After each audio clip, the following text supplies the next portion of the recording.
ساتھ میں آنے والا شخص مجھ سے بار بار پوچھتا کہ واپسی کا کب ارادہ ہے۔ ہم اب آبادی سے 10 میل دور آ چکے ہیں۔ آخر میں اس کی اور اپنی حالت دیکھتے ہوئے واپسی کا ارادہ کر لیا اور آبادی کی طرف روانہ ہو گئے۔ اور جب آبادی میں پہنچے تو آدم ملک کو بے حد پریشان پایا۔ وہ ہمیں دیکھتے ہی کہنے لگا، سید صاحب، آپ کو اس طرح جنگل میں نہیں جانا چاہیے تھا۔ میں تو یہ سمجھا تھا کہ آپ کچھ دور جا کر واپس آ جائیں گے۔ آپ نے تو کمال ہی کر دیا۔ میں سامنے والی پہاڑی تک آپ کی تلاش میں گیا تھا، لیکن جب آپ کہیں دکھائی نہیں دیے تو میں پریشان ہو کر واپس آ گیا اور اس وقت سے آپ کا بے چینی سے منتظر تھا۔ میں نے کہا، ملک صاحب، آپ میرے لیے پریشان نہ ہوں۔ ہم شکاری لوگ اپنی دھن میں مگن رہتے ہیں اور خطرات میں گر کر ایک خاص قسم کی کیفیت محسوس کرتے ہیں۔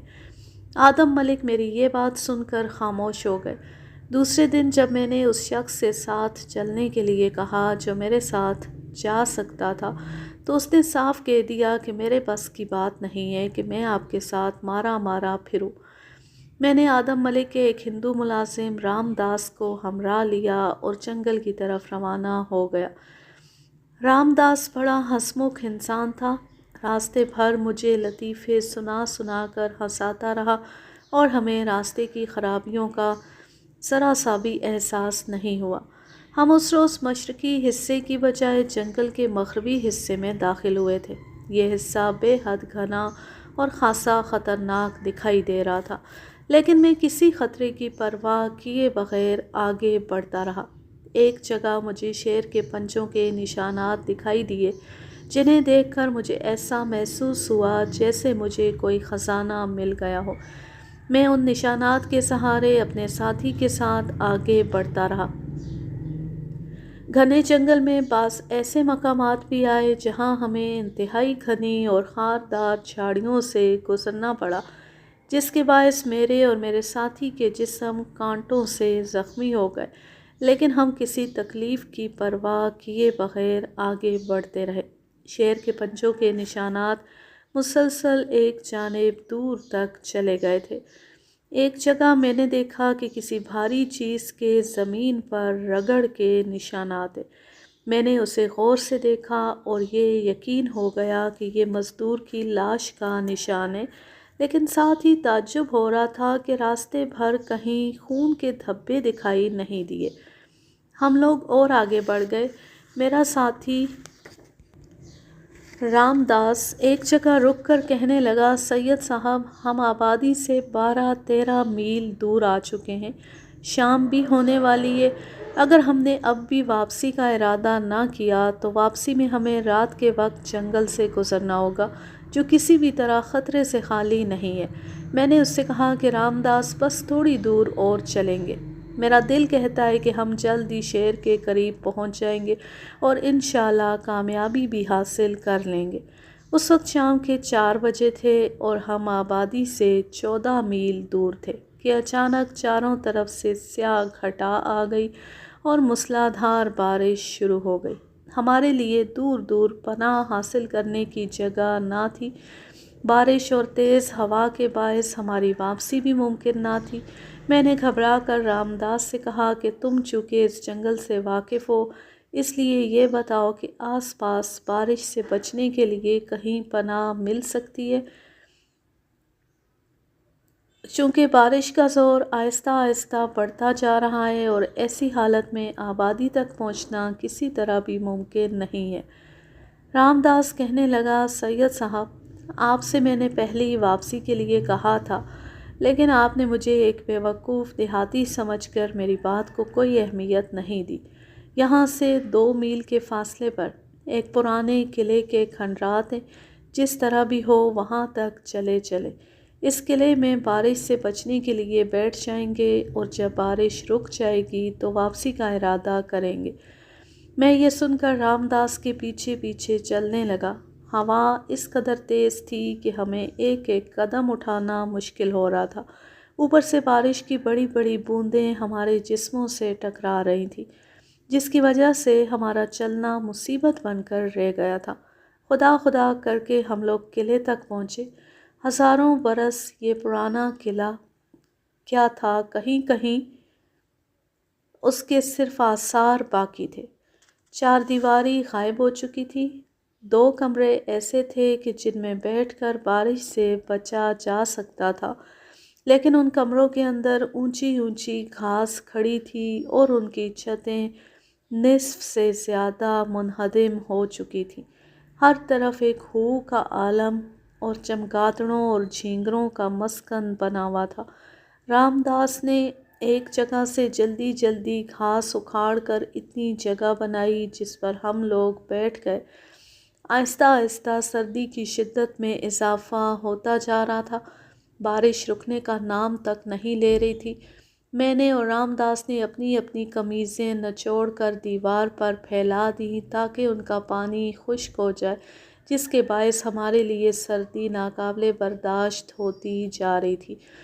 میں نے رام داس سے کہا کہ اگر کہیں سے سوکھی لکڑیاں مل جائیں تو آگ روشن کر کے خود کو سردی سے بچایا جا سکتا ہے۔ رام داس فوراً اپنی جگہ سے اٹھا اور آس پاس سوکھی ہوئی لکڑیاں تلاش کرنے لگا، لیکن بارش کے باعث اسے کہیں سوکھی لکڑیاں نہیں ملیں۔ وہ اس طرف سے نا امید ہو کر کہنے لگا، سید صاحب، اس کمرے میں تو ایک بھی لکڑی سوکھی نہیں ہے، سب بارش سے بھیگ چکی ہے۔ میں برابر والے کمرے میں جا کر تلاش کرتا ہوں۔ وہ میری ٹارچ لے کر دوسرے کمرے میں چلا گیا۔ کچھ دیر بعد دوسرے کمرے سے ایسی آواز آئی جیسے کوئی کھڑکی یا کواڑ اکھاڑنے کی کوشش کرتا ہے۔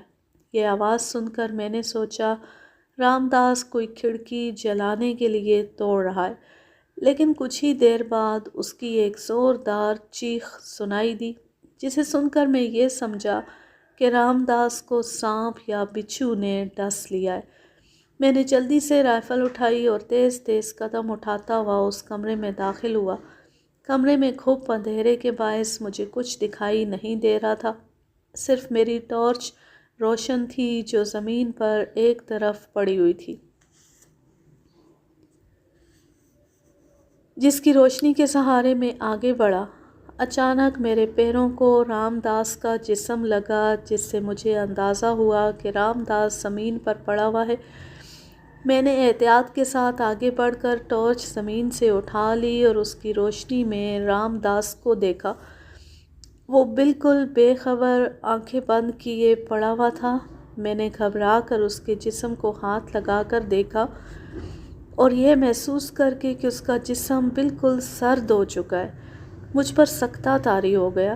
میں نے گھبرا کر اپنی ٹارچ کی روشنی کے ذریعے رام داس کے آس پاس کی زمین کا جائزہ لیا تاکہ اگر سانپ یا بچھو ہو تو اسے پہلے ہلاک کر دیا جائے اور بعد میں رام داس کو دوسرے کمرے میں لے جانے کی کوشش کی جائے، لیکن وہاں دور دور تک کچھ نہ تھا۔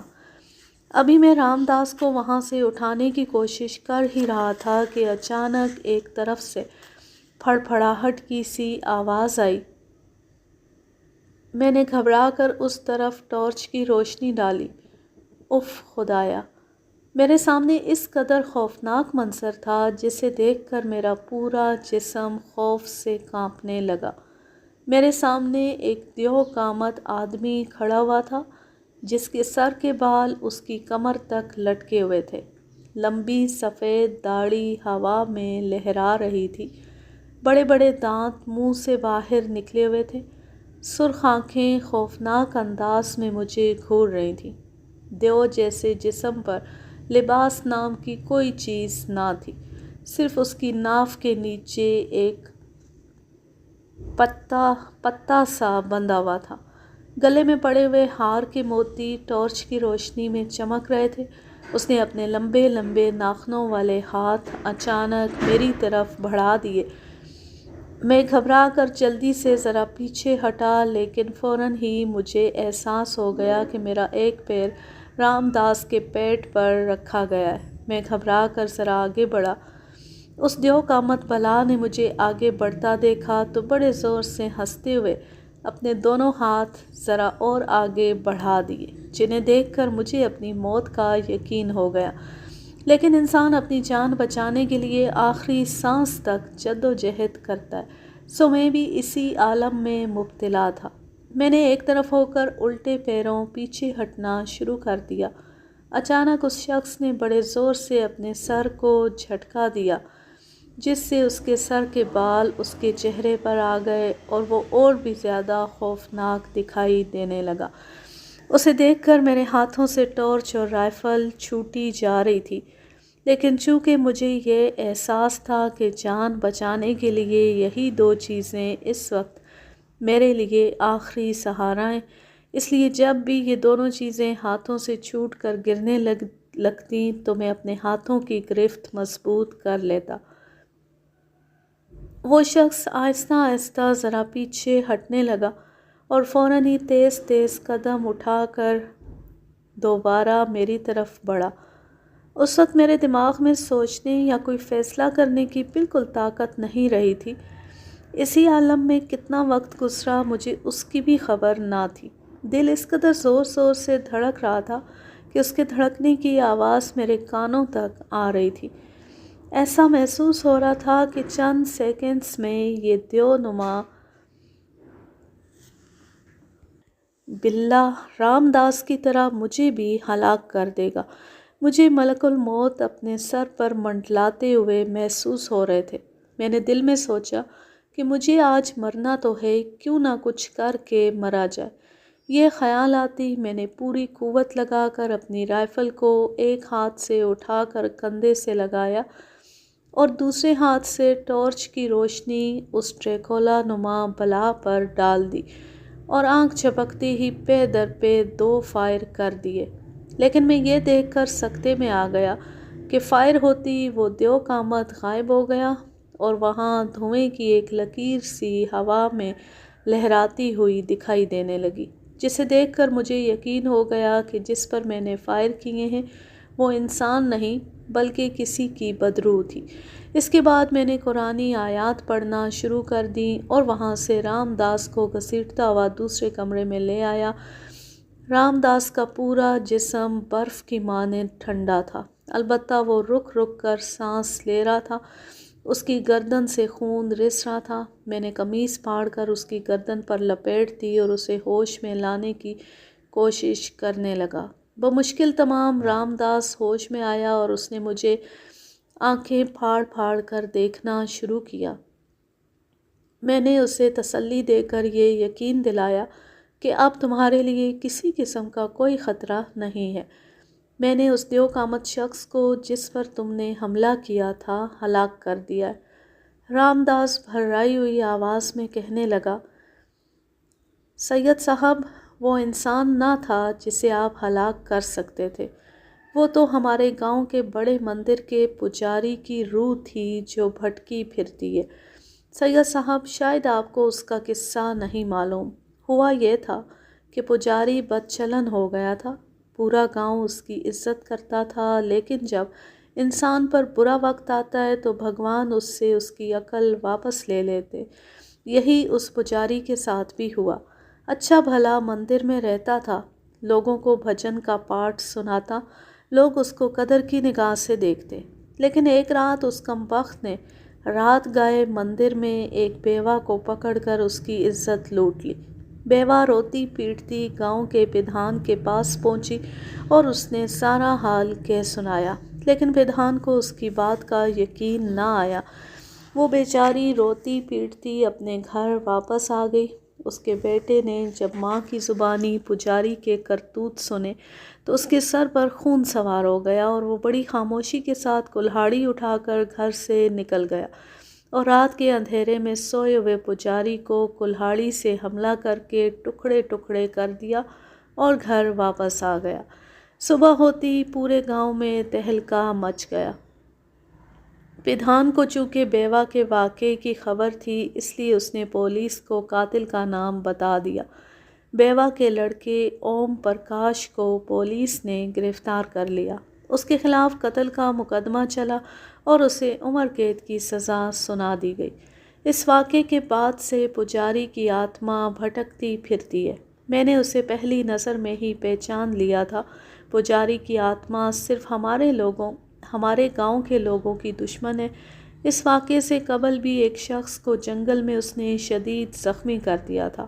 مجھے تو آپ نے مرنے سے بچا لیا، اگر میں یہاں تنہا ہوتا تو وہ مجھے کبھی زندہ نہ چھوڑتی۔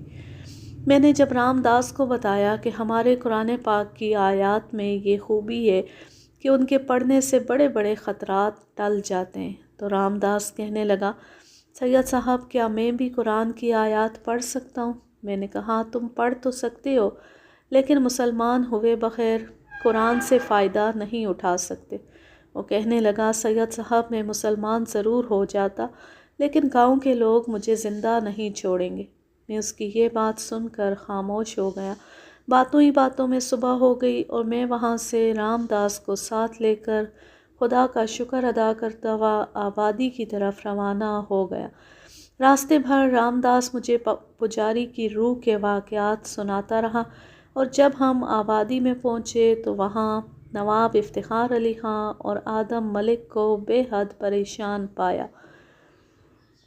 آدم ملک نے بتایا، نواب صاحب آپ کے جاتی تشریف لے آئے تھے اور آپ کے واپس نہ آنے کی وجہ سے تمام رات ٹہل ٹہل کر گزاری ہے۔